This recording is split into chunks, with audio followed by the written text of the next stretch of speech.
po sa lahat mga kapatid sa Panginoon, sa masulok ng mundo. Magandang gabi po sa inyo. God bless. At sana po ay nasa maayos po kayong kalagayan ngayon. Lalo po sa pakikinig po ng salita ng Lord. Hintay-hintay lang muna po tayo ng 5 minutes bago po tayo mag-start.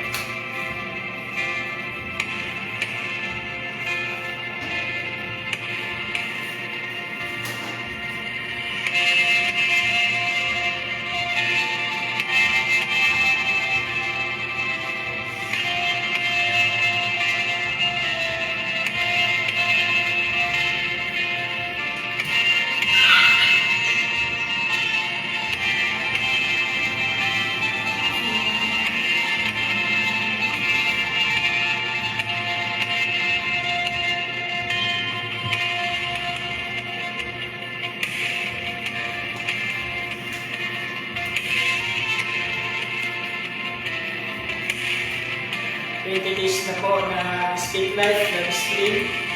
Sige po, pang 20 araw na po ito. Hallelujah.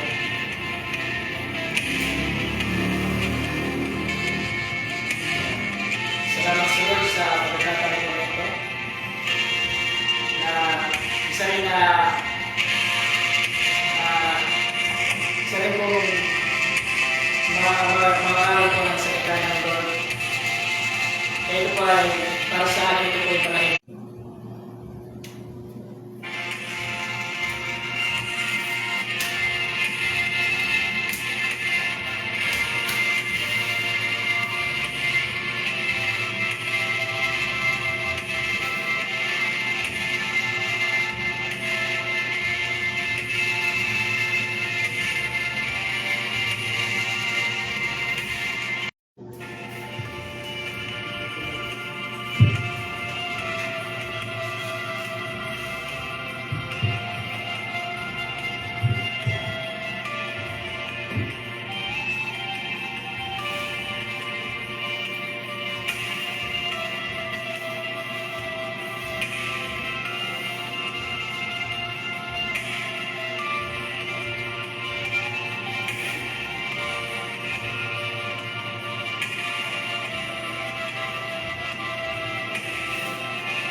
Magandang gabi po sa inyo kay Brother Jason, Pastor Jay, Sister Teneros. Salamat po. God bless.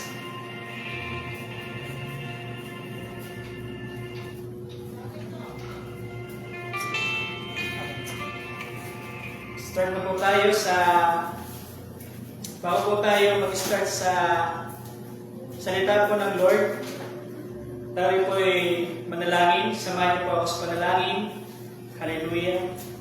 Purihin ka po, dakilang po ng Diyos na makapangyarihan sa lahat, sa mga oras po na ito, sa gabi po ito, Panginoon. Hallelujah. Salamat po sa pagkakataon po na ito na mabasa namin, maaral namin ang iyong mga salita. Ito po ay dakilang blessings sa bawat isa po sa amin. Dakilang po ng Diyos. At ako po ay nagtitiwalang lubusan sa iyo, Panginoon, na ipaunawa niyo po sa amin ang iyong mga salita, ay lamang po sa espiritual na pangunawa. kapuspusin niyo po ang bawat isa sa amin ng karunungan, kaunawaan, kaalaman, higit sa lahat, banal na pagkatapos po sa iyo, Panginoon. Salamat po sa gabi ito, haleluya, na buksan niyo po ang aming mga kinig. Ihanda niyo po ang aming puso sa iyong mga salita na pinangkoy na Diyos. Mausap ka po sa bawat isa sa amin, sa mga makikinig. Katagpuin po sila ng ibadal na Espiritu, Panginoon. Purihin ka, takilayan ka sa mga oras na ito, patawad po sa aming pagkakasala at pagkukulang. Lagi po kami kahabagan, kahawaan, takilang po na Diyos. Dahil kung hiwalay po kami sa iyo, wala po kami magagawa. I pray na may name of Jesus Christ. Amen.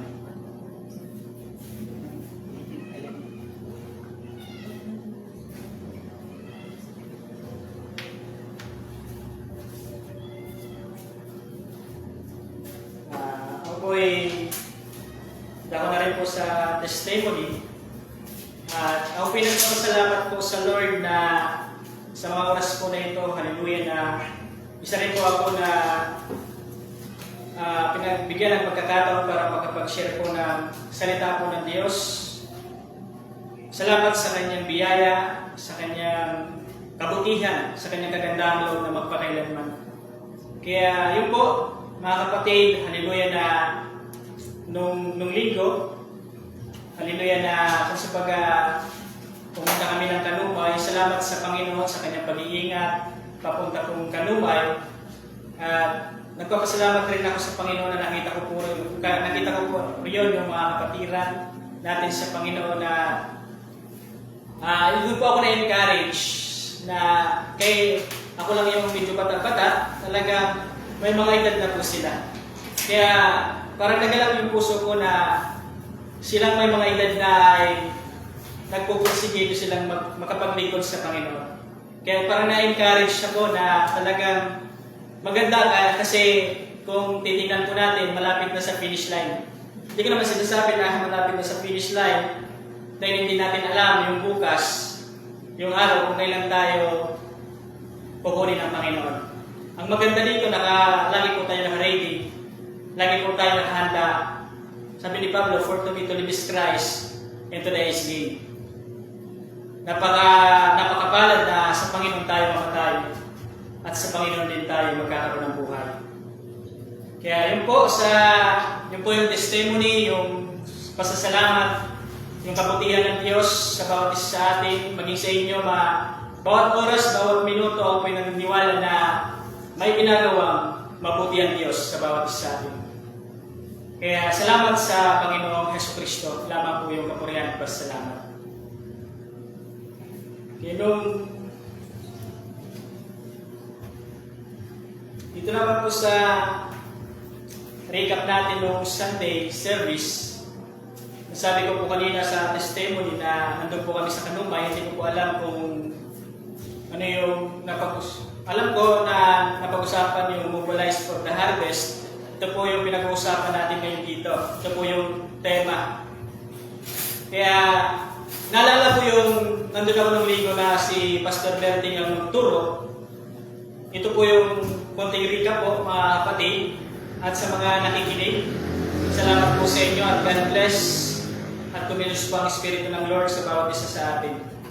Sabi nga po dito sa Mobilize for the Harvest, sa Mateo chapter 10 verse 19, ito po yung konting recap.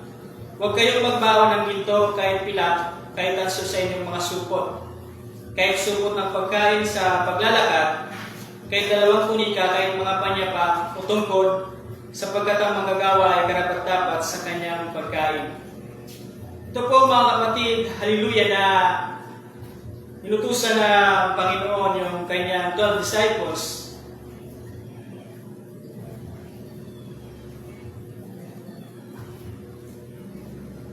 Inutusan niya yung 12 disciples na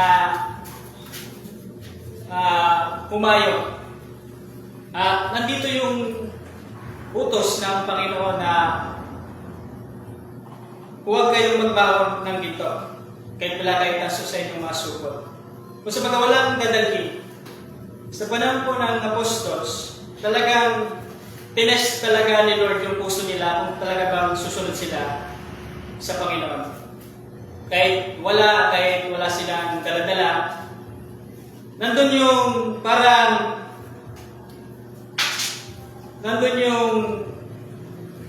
pananampalataya talaga. Na alam naman po natin yung 12 disciples, nung sinugo po sila ni Lord Jesus, hindi po sila nagreklamo, hindi po sila tumanggi, sumunod po sila. Kaya nung ginawa nila yun, nakita nila yung kabutihan ng Diyos, yung kagilagilas, kamanghamangan na ginagawa ng Panginoon. Kaya sa panahon naman natin ngayon, iba kasi yung panahon noon ng mga apostol, panahon ng ating Panginoon Jesucristo, sa panahon po natin ngayon. Kasi kung hindi noon, puro lakad lang talaga. Talagang hindi sila pinagkulang ng Panginoon kahit wala silang dalang pagkain. Talagang nag-provide ang Diyos sa kanila dahil sa pagsunod. Sa panahon po natin ngayon, iba na yung sitwasyon na sabi nga kung kumpleto tayo na kapag pumunta tayo sa misyon, parang hindi natin makikita yung kabutihan ng Diyos kasi wala na tayong pangangailangan. Kaya sa may mga misyon na pinupuntahan, nandun talaga yung kakulangan para lagi tayong lumapit sa Lord. Para lagi tayong mag-pray, magtiwala sa Kanya, manampalataya sa Kanya. Yung pinakang maganda. Kasi kung mayroon na tayo lahat, baka manguna na tayo sa kalooban ng Diyos. Manguna na po tayo sa Espiritu ng Panginoon. Kahit hindi na pinapagawa ng Lord, ginagawa na natin. Kaya yun po mga kapatid, parang tinuruan yung apostol dito na magtiwala at sumunod sa Panginoon. Kung ano lang yung sinasabi sa kanila, yun ang dapat nilang gawin. Kung sa bagay hindi sila pwedeng mag-overtake sa ating Panginoon. Hindi sila pwedeng manguna. Kaya po mga kapatid, salamat sa Lord. Yun naman po yung recap na kung sa atin man ang mga ngaral, hindi naman pinagbawal sa atin na huwag kayong magdala ng ganito, may pera kayo, may ganyan. Iba na yung, ang sinabi lang dito na preach the gospel. Umayo kayo, ipangaral niyo yung salita ng Panginoon. Parang ganun lang po mga kapatid sa pananampalataya. Hallelujah. Kaya dito nga po sa exhortation, itong salita po ng Lord, mobilize for the harvest, parang kinikilos tayo sa pag-aani. Lagi na po natin itong napag-aralan o napapakinggan sa mga pastor, sa mga minister, sa mga mangaral ng salita ng Lord. Pero ang pinakamaganda dito kung ano talaga yung pinaka-point ng Espiritu ng Lord sa bawat isa po sa atin. Kung ano talaga yung tinuturo niya po sa bawat isa sa atin. Ako nga po ay naniniwala na ang salita ng Lord, hindi natin po ito maunawaan sa sariling kaunawaan po natin. Sa sariling karunungan natin, kahit matalino pa tayo, may pinag-aralan man tayo, o kahit sino pa tayo, basta pagdating sa salita ng Lord, ito ay spiritual. Kailangan mo ito unawain sa spiritual, at higit sa lahat, si Lord din, si Jesus din yung magbibigay sa atin ng kaunawaan, karunungan sa kanyang mga salita. Hindi yung sarili natin. Kaya yung mga kapatid sa pananampalataya, mobilize for the harvest, yung nangungusap si Lord, nangungusap sa bawat isa sa atin ng mga lingkod ng Diyos na kailangan talagang ipangaral yung kanyang salita. Kung sa bagay yung mga Kristiyano, pinakausap na huwag lang pabanjing-banjing, kung sa bagay huwag lang parelax-relax, kundi magkaroon ng compassion. Kung sa bagay yung pusong mahabagin na nakikita natin yung sitwasyon ng mundo ngayon, lalo na po yung mga tao, at tayong nakakaalam ng katotohanan o mga nakakaalam ng salita ng Lord, na alam natin yung ginagawa ay papuntang kapahamakan. Hallelujah. Kaya ito po ay yung pangangaral ng salita ng Diyos o gospel ni Jesus Christ, dahil po ay napupuot ang galing ng Diyos sa langit sa mga gawa ng kasalanan, kasamaan, sa kalipuan. Kaya kinakausap tayo ng Espiritu ng Lord para kumilos sa pag-aani ko sa spiritual, para ibahagi yung kanyang salita sa mga tao. Na malaman nila na ganito pala sumunod sa Panginoon, ganito pala yung salita niya. Praise God. Kung sa bagay yung sa 10 po, verse 1, Sabi nga po dito, at pinalapit niya sa kanyang 12 alagad at binigyan niya sila ng kapamahalaan laban sa mga karumaldumal na espiritu upang mapalabas nila at upang kanila mapagaling ang lahat ng sari-saring sakit at ang lahat ng sari-saring karamdaman. Yan po yung sa Mateo chapter 10 verse 1. Kung sa pinalapit niya yung kanyang mga alagad at binigyan sila ng power, authority na galing mismo sa Panginoon. Hallelujah. Kaya nagawa nila na mapalabas yung mga espiritu, karumaldumal na espiritu, upang mapalabas nila at upang kanilang mapagaling ang lahat ng sari-saring sakit at ang lahat ng sari-saring karamdaman. Nung sinugo po sila, yung 12 disciples, nung sinugo po sila ng ating Panginoong Hesukristo, hindi na po, kung sa bagay hindi nila kasama si Jesus Christ, pero yung Espiritu Santo ay kasama nila. Dahil kung sa kanilang sarili, hindi nila kaya magpalabas ng masamang espiritu o karumaldumal sa sariling kakayahan. Dahil ibig sabihin, gumagawa sila, nakasama nila ang Espiritu ng Panginoon. Maging tayo man po mga kapatid sa pananampalataya, hindi lang tayo gumagawa sa kingdom ng Lord na sa pangsariling kaisipan, pangsariling desisyon, pangsariling pag-aaral. Pero ang maliwanag dito, gumagawa tayo na kasama natin ang Espiritu ng Panginoon. Yan yung pinakamaganda, na ginagamit tayo by the Spirit of the Lord. Yung Espiritu ng Diyos yung gumagamit sa atin. Kasi I believe na yung mga apostol na ito, ginamit sila ng Lord sa pamamagitan ng Espiritu Santo. Ginamit po sila bago sila ma-disciples, bago sila maturuan, bago sila maaralan ng Panginoon, isinugo sila, at sila po hindi tumanggi, hindi nagrason na, hindi sila nagdahilan na, Lord, bakit ako, ganyan, no. Kundi sila'y sumunod. At nakita nila kung paano sumunod sa kanila, kung paano nila napalabas yung mga karumaldumal na espiritu, kung paano nila napagaling yung mga may karamdaman, may sakit, dahil sa kapangyarihan ng pangalan ng Panginoong Hesus. Hallelujah. Kaya yun po, mga kapatid, tayo po, sabi nga ng sila po ay pinalapit, the disciple, maging tayo ngayon, ako sa pagka nagmubulay-bulay ba tayo na bakit isa tayo sa tinawag ng Lord? Maraming tao nandyan, pero nung pinanganak tayo dito sa mundo, nung magulang natin, hindi natin expect na magiging pastor pala tayo, magiging evangelist pala tayo, maglilingkod pala tayo sa Lord. Hallelujah. Minsan, nagbubulay-bulay ako sa aking sarili na bakit isa ako sa natawag ng Panginoon na maglingkod sa Kanya. Ito lang po yung simple para maganap yung purpose, plano ng Lord sa akin o sa inyo. Na willing, bukal sa puso na magpagamit sa Panginoon para ipangaral yung salita ng Panginoon. Hallelujah.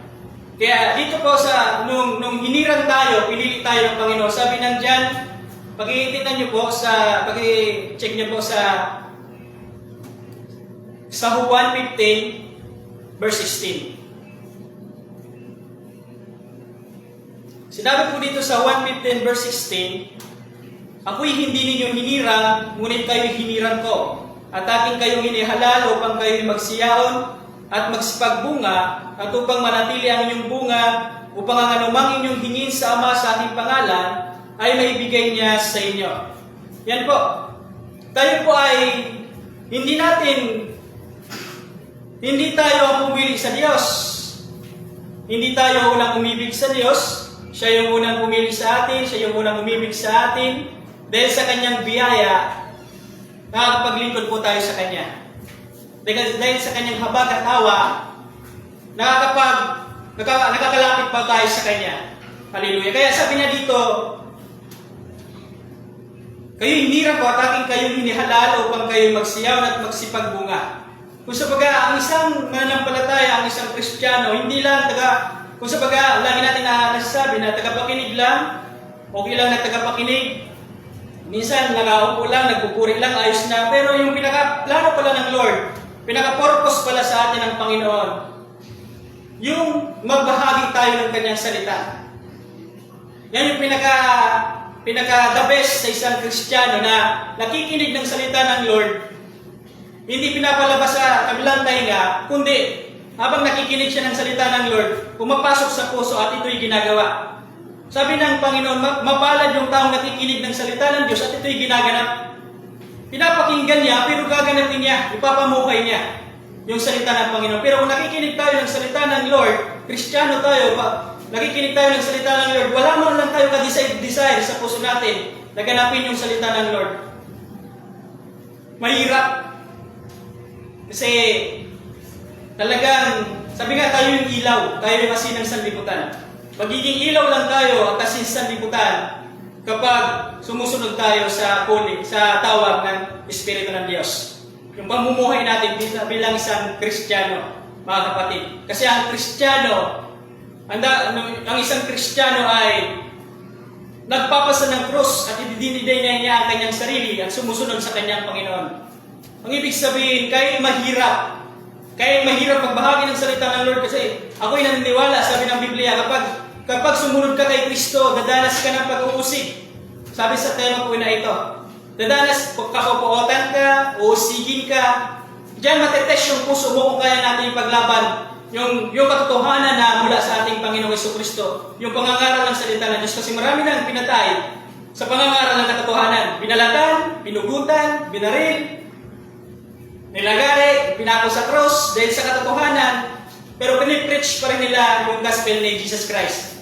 Kaya sinabi ni Pablo, for to me to live is Christ and to die is gain.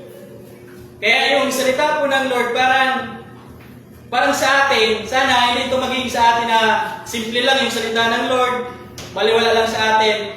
Pero kapag ito'y kinilos ng Espiritu ng Diyos, ito ay makatotohanan. Ito ay matinding paninindigan sa pananampalataya sa Panginoon. Na magkakaroon ka ng kaisipan na handa ka na bang balatan ng buhay, handa ka na bang pugutan ng ulo, handa ka na bang patayin sa pangalan ni Jesus? Parang ganun yung hamon na sa atin bilang isang Kristiyano, na dapat ang isang Kristiyano mananampalataya, sa leader man, o sa mga nakikinig man, mga wala man katungkulan, yung paninindigan na kahit mamatay, sabi ni Pablo, basta kay Jesus Christ, may eternal life. Hindi ka napipigilan ng mga tao na hindi mo pwedeng ipangaral yung salita ng Panginoon. Kaya ito po yung purpose, plano ng Diyos sa atin na pinili ako para magbunga. Hindi lang po na manatili yung bunga, anumang hingin natin sa Kanya ibigay niya. Ayon sa Kanyang kapurihan at kalulhatian, ayon sa Kanya pong kalooban. Yung magagamit natin sa ministry, hindi magagamit natin sa pangsariling buhay natin. Na hihiling tayo sa Panginoon na ganito, ganyan. Alam ng Diyos yung puso natin, yung isip natin, kung saan natin mahingi lang ba tayo dahil sa kalayawan, dahil sa kagustuhan natin. Pero kapag sa ministry, na sabi nga, here I am, na ibig sabihin, use me for your glory. Narito ako, Panginoon, gamitin mo ako ayon lamang sa iyong kapurihan. At ibibigay niyo yung kahilingan mo sa Kanya kapag ito'y ayon sa Kanyang kalooban at magagamit mo ito sa gawain niya. Advancing the kingdom of God. Ikaw yung sa karyan po ng Diyos. Hallelujah. Kaya yun po mga kapatid sa pananampalataya, ito po ay, sabi nga po dito po yung pinaka-message po natin sa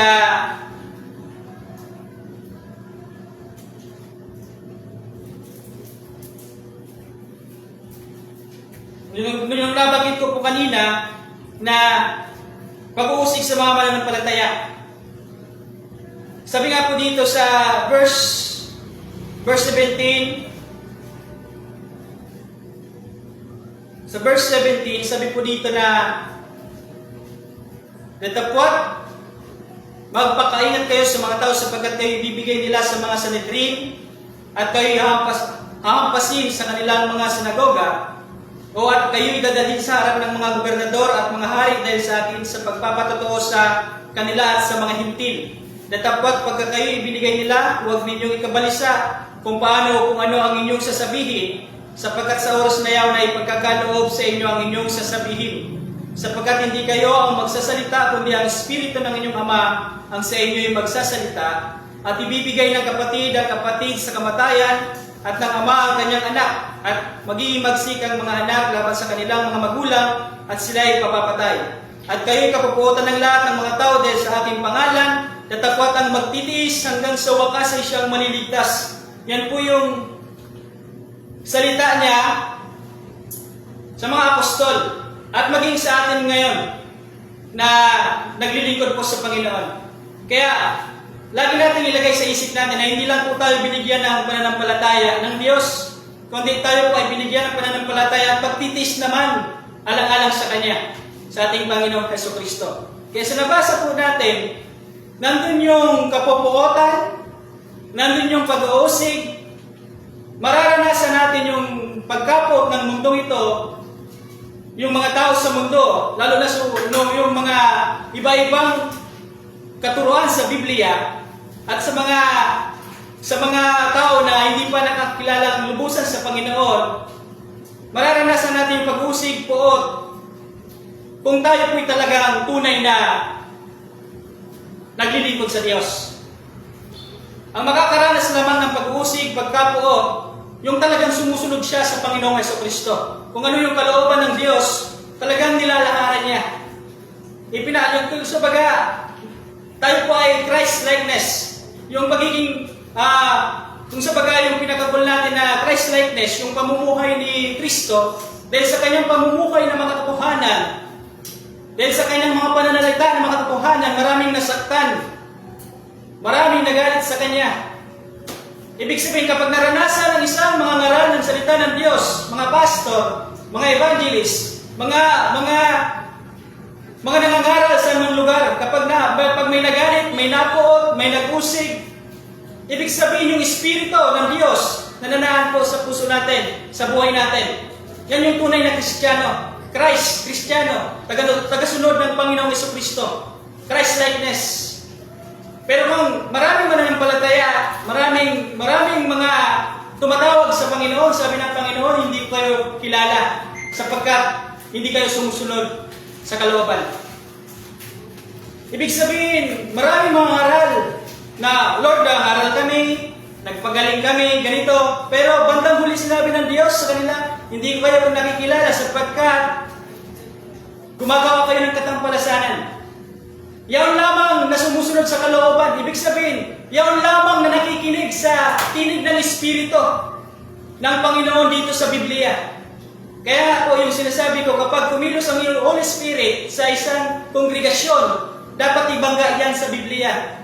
Dapat ibangga yan sa salita ng Panginoon. Kapag labas yan sa salita ng Lord, sa kaaway na yan. Kay Satan na yan. Kasi sabi nga ni John, siyasatin nyo kung sila sa Espiritu ng Diyos o hindi sa Espiritu ng Panginoon. Kaya bilang isang preacher, mga ngaral, tayo ng salita ng Lord, dapat magkaroon tayo ng desire na kung sila ay totoo sa Panginoon o hindi sila totoo sa Panginoon. Kaya nga sabihin sa mga apostol, mag-ingat sapagkat dadalhin sila sa haampasin sila, uusigin sila, kapupuotan sila. Pero ako naniniwala na habang nararanasan ng mga disipulo na ito o mga apostol noon mananampalataya na kahit sila inuusig, kahit sila pinapupuotan, kahit sila hinahampas, kahit sila nilalait, kahit anumang ginagawa sa kanila, pero sila ay nagagala. Dahil alam nila na sila ay bahagi sa kaharian ng langit. Sila ay tumatalong sa galak. Dahil kung ibig sabihin, kung hindi sa kanila mangyayari yon, hindi sila tunay na sumusunod kay Kristo sa ating Panginoon. Kaya encourage sa bawat isa kapag nakakaranas ka ng ganyan dito sa mga Biblia na binabangga natin sa sarili, encourage na ang Espiritu ng Panginoon ay sumasa iyo. Dahil kung ano yung naranasan ng Panginoon dito sa mundo at naranasan ng mga apostol dito sa mundo, walang imposible na maranasan din natin kapag tayo ay tapat na naglilingkod sa ating Panginoong Jesucristo. Hallelujah. Kaya nga sabi po dito mga kapatid sa supporting verse po sa Mateo chapter 5 verse 10 to 12, basahin niyo po.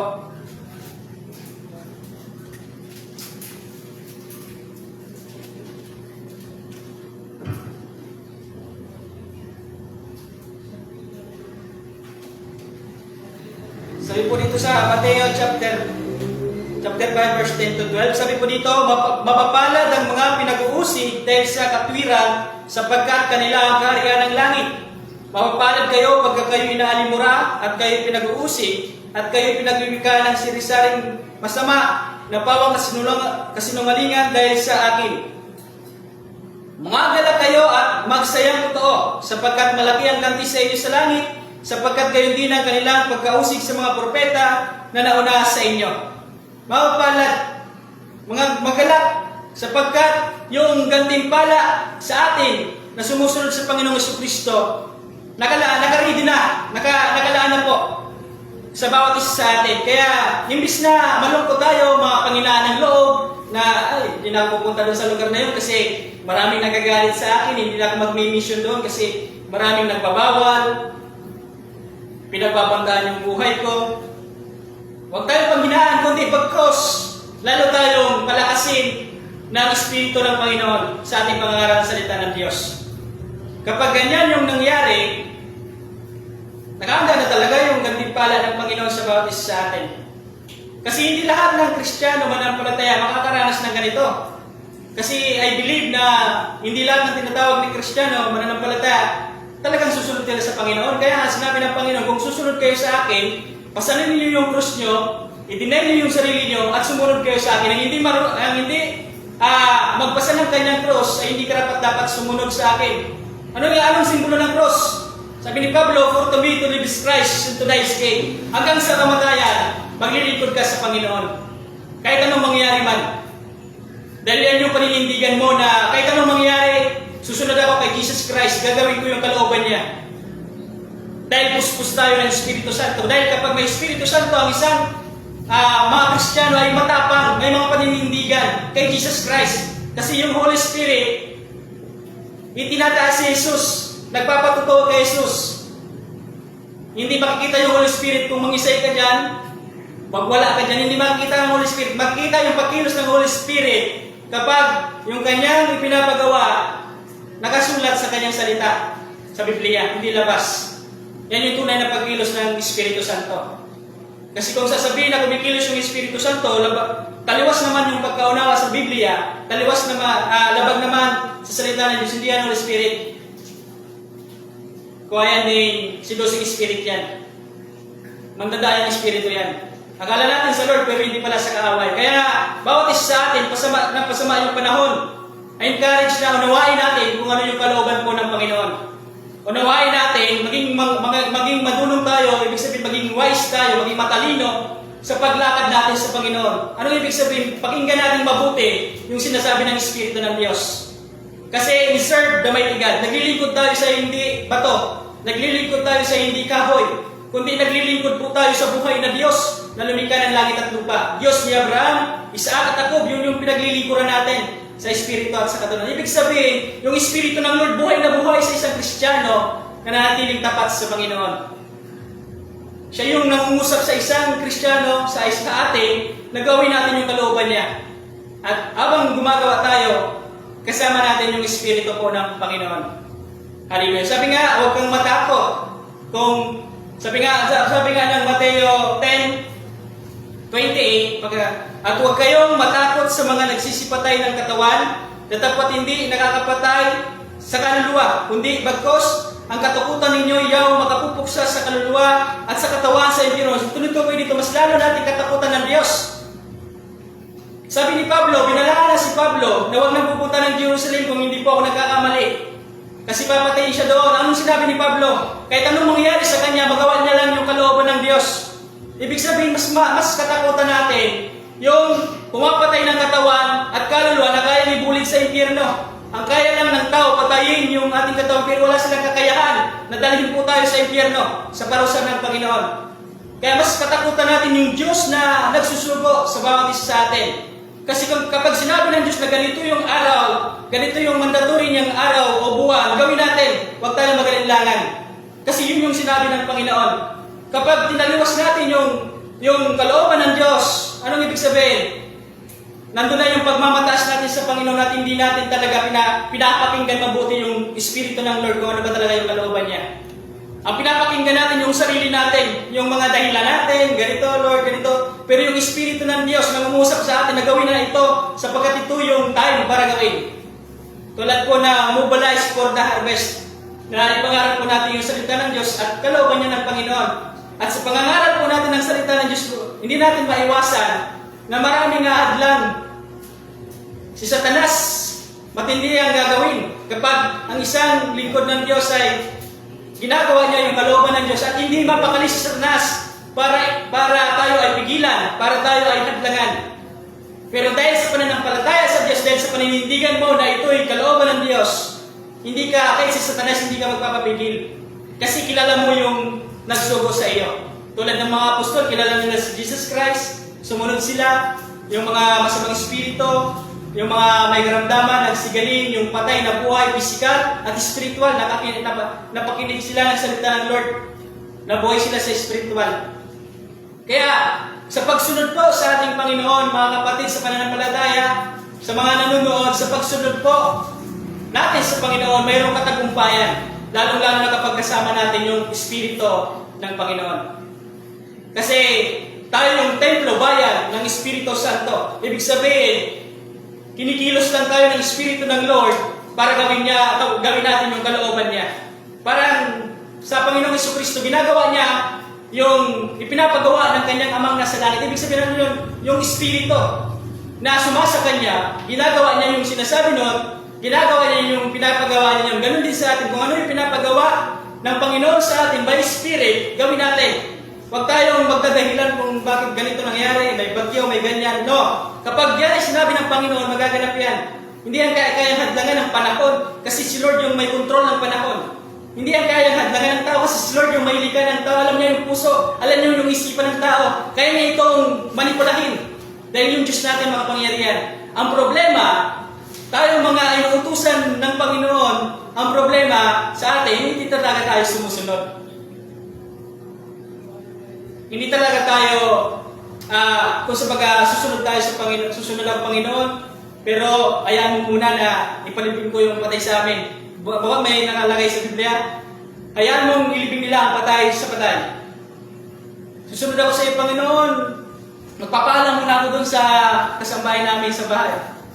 Sabi naman ng Panginoon, ang nag-aararo kapag lingon ng lingon, hindi makakarating sa paruroonan niya. Ibig sabihin, ano pinupoint dito ng Espiritu? Kapag susunod ka talaga sa Panginoon, straight lang. Huwag kang lilingon sa kaliwa, sa kanan. Usulihan mo kundi straight ka lang na tumingin sa Panginoon. Like Pedro, na akala nila multo. Ako ito. Sabi ng Panginoon, sabi ni Pedro, kung ikaw yan, sige nga, papuntahin mo ako dyan. Sabi ng Panginoon, sige Pedro, lumakad ka sa dagat. Nakalakad si Pedro, may malaking alon, paglingon niya, lumubog. Hindi siya, nung straight siya sa Panginoon, dire-diretso sana. Nung lumingon siya, natakot siya, lumubog. Pero dahil sa biyaya ng Diyos, nandun yung biyaya, grace ng Panginoon sa bawat isa sa atin. Kahit may mga pagkalinlangan man, kahit may katakutan man sa puso, nandun pa rin yung kabutihan ng Diyos. Yung biyaya ng Diyos sa atin. Lagi pa rin nangungusap ang Espiritu ng Lord na gawin mo ito sapagkat ito yung kalooban ko. Kaso lang, dahil sa karunungan natin, dahil sa sarili natin katalinuhan, napapangunahan natin yung Espiritu ng Panginoon kung ano ba talaga yung kalooban niya. I repeat, unawain natin yung kalooban ng Diyos dahil ang mundo pong ito ay pasama ng pasama. Maging matalino tayo sa paglakad sa Panginoon. Hindi basta-basta, hindi basta-basta. Kailangan nandun yung pangungusap ng Espiritu ng Lord. I believe sa mga hinirang ng mga pastor, mga evangelist, mga mangaral ng salita, imposible mo lang Espiritu ng Lord yan. Maliban na lang kung nagpapanggap na Espiritu yan ng Lord sa kanila. Kasi si Satanas, pwedeng maging angel, at yung ministro ni Satanas, pwedeng maging liwanag. Kaya nandun yung pag-iingat sa bawat isa sa atin. Kaya nandun po yung pag-uusig, sabi nga, mapalad, magalak tayo kapag naranasan natin. Sapagkat, sinabi ni Peter, ang Espiritu ng Diyos nananahan sa atin. Hindi natin mararanasan yung panlalait pagkapot ng mundo pag-uusig kung wala ang Espiritu ng Panginoon sa atin. Magalak sa tuwa sapagkat kasama natin ang Panginoon. Kaya sinabihan yung mga disciple, hindi ko kayo iiwan at pagbayaan man hanggang sa katapusan ng sanlibutan. Espiritu, Comforter. Hallelujah. Kaya yun po mga kapatid sa pananampalataya,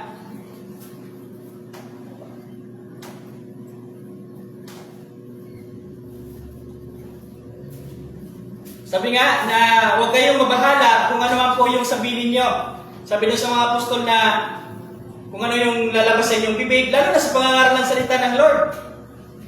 Maganda na nag-aaral ka talaga ng salita ng Diyos kasi yung pagkilos ng Holy Spirit, dito rin natin makikita sa Biblia. Okay po, yung pag-aaral po ng Espiritu ng Diyos, aking pong inuulit, ito po ay ayon lamang po sa Espiritu Santo na sa atin. Kapag nag-aaral ng isang tao na may katapangan, ibig sabihin na Espiritu ng Lord at ipinapangaral niya si Jesucristo lamang ang daan, katotohanan at pagbuhay. Siya lamang po ay makakaligtas. Salamat po sa bawat isa. Tayo po ay mag-pray sa salita po ng Panginoon. Closing prayer po. Sana po ay na-encourage ang bawat isa sa atin sa salita po ng Lord, maging umano, maging sa mga nakikinig man. Purihin ka po, dakilang Panginoon Diyos. Salamat po sa salita mo na aming pong nabasa, pag-aralan sa mga oras po na ito. Hallelujah. Maraming salamat po na ang iyong mga salita po, Panginoon, sinduhan niyo po sa aming puso ng iyong banal na Espiritu Santo. Pagkabanalin mo po kami ng iyong mga salita at hindi lang namin ito napakinggan, nabasa, kundi ito po ay aming tuparin, kundi ito po ay aming sundin. Salamat Panginoon sa pagkakataon po na ito. Hallelujah, maging sa mga nakinig po ng iyong mga salita.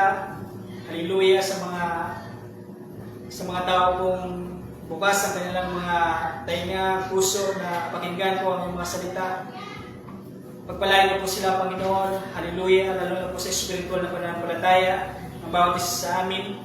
At patuloy mo kami bigyan ng lakas ng loob sa pamamagitan po ng iyong mga salita. Totoo nga po na kung iwalay kami sa iyo, wala po kami magagawa.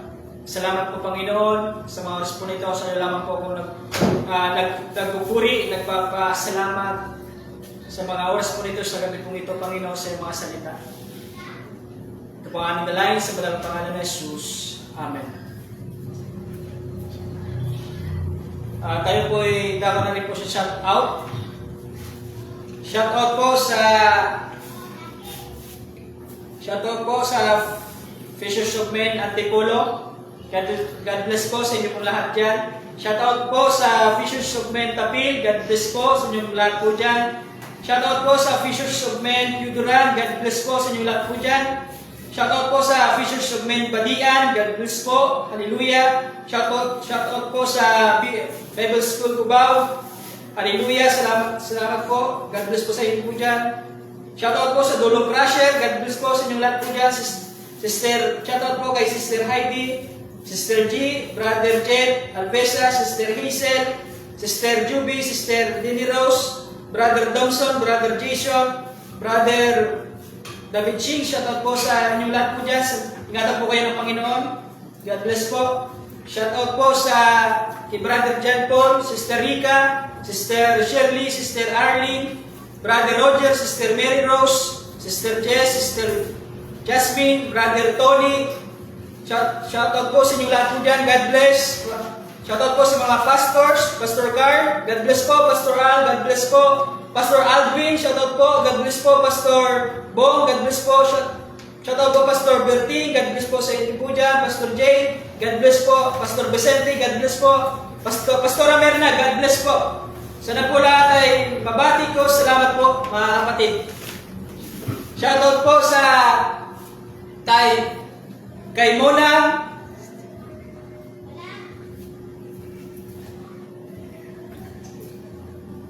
Shoutout po kay Mona sa Cavite.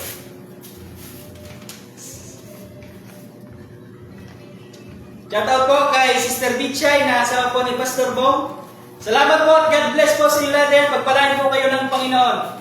Maraming salamat po. God bless.